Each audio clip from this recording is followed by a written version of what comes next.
Bilo je to vrijeme kad je smrt hodala ulicama Višegrada. Ljudi su ubijani praktično na svakom koraku.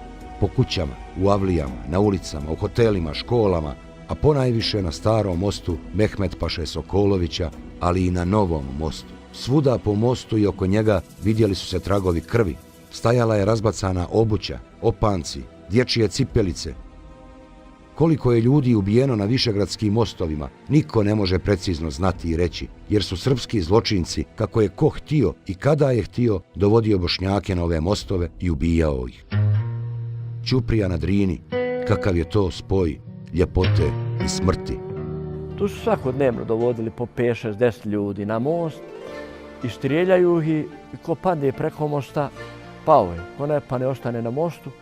Posle toga 1 sat dolazi jedan poslovolja iz komunalnog, ne mislim Gliši da se prezivu, sa motoričom i posle njega dolazi 5-6 momaka, da li su to bili zarobljenici, muslimani, Srbi, ja ne znam, onda su oni bacali s mosta.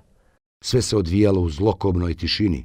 Doktor Husome Zildžić iza zavjese svojih balkonskih vrata gledao je ubistvo na ćupriji Hasana Brke, čovjeka koji je 1943. godine bio jedini član svoje porodice koji je preživio četničke zločine. Svi četvorci su natjerali da okrenu glavu prema Drini. Hasan Brko nije htio, okrenut je bio licem ubojicama, katilima. Ubili su ga metkom u usta, a ovi su u potiljak.